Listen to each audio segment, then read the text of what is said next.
Imagine a perfect circle of islands adrift in the middle of the Atlantic Ocean. They call them the Cape Verde Islands. From the sky, they are emeralds and topazes set in an endless blue. They are a vision from a dream, endless whites and beaches, villages painted in shades of blue and pink, volcanic mountains that pierce the clouds. To your Instagram feed, this place has become the next paradise. For €700, a tourist can fly in, stay a week in an all-inclusive resort, swim in crystalline pools, and post pictures of a sunset that looks photoshopped. It is a perfect escape, but this, like so many perfect pictures, is a mirage.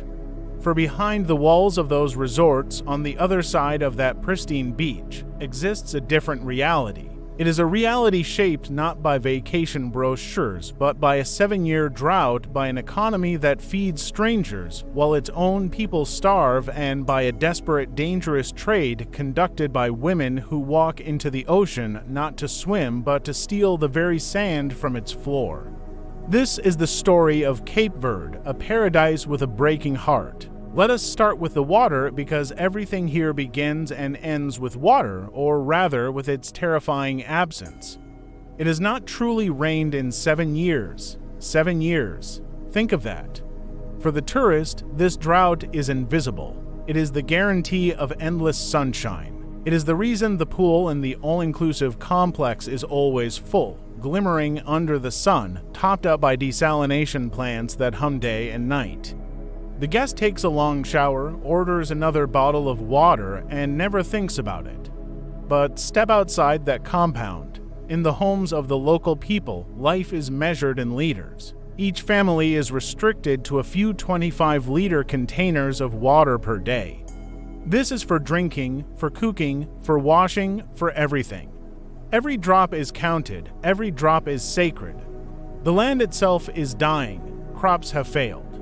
The earth is cracked and pale. The drought is not just a weather pattern. It is a slow, suffocating crisis that is squeezing the life out of these islands. And it is the front line of a global climate catastrophe these people did not create.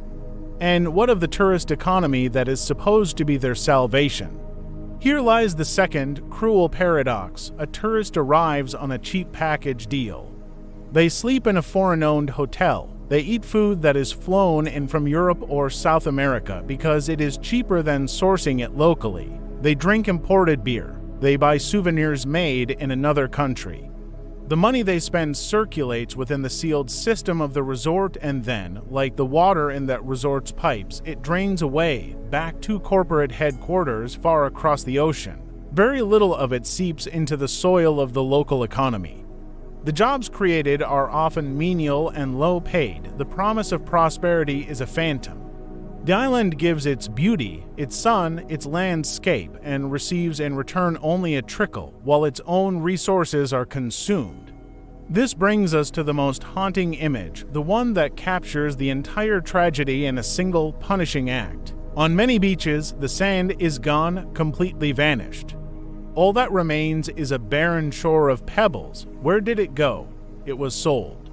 For years, the women of villages like Ribeira da Barca have been sand thieves.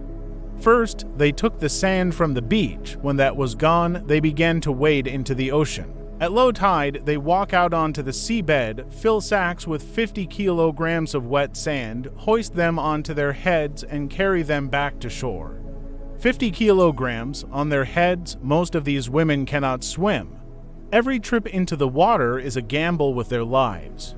A sudden wave, a misstep on the uneven floor, a moment of exhaustion, and the ocean they are robbing will claim them. And for this backbreaking, life-risking labor, for a week of this, they are paid approximately €10.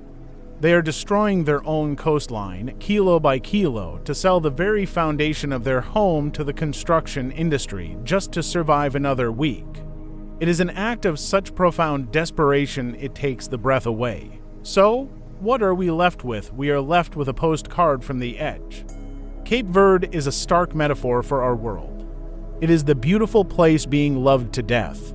It is the community facing an existential climate threat while outsiders lounge in pools built over the drought. It is the brutal economics of modern tourism, where a place becomes a backdrop for a selfie, its people reduced to service staff or invisible shadows. The women carrying sand from the sea are not just trying to feed their families. They are performing a slow, tragic archaeology of their own demise, digging up the bones of their paradise to build the walls of someone else's. Their story is a warning, written in water and sand. It tells us that a paradise is not defined by its beaches or its sunsets, but by the dignity and survival of the people who call it home. And in Cape Verde, that paradise is hanging by a thread, held in the trembling hands of a woman standing waist deep in a rising sea with the weight of the world on her head.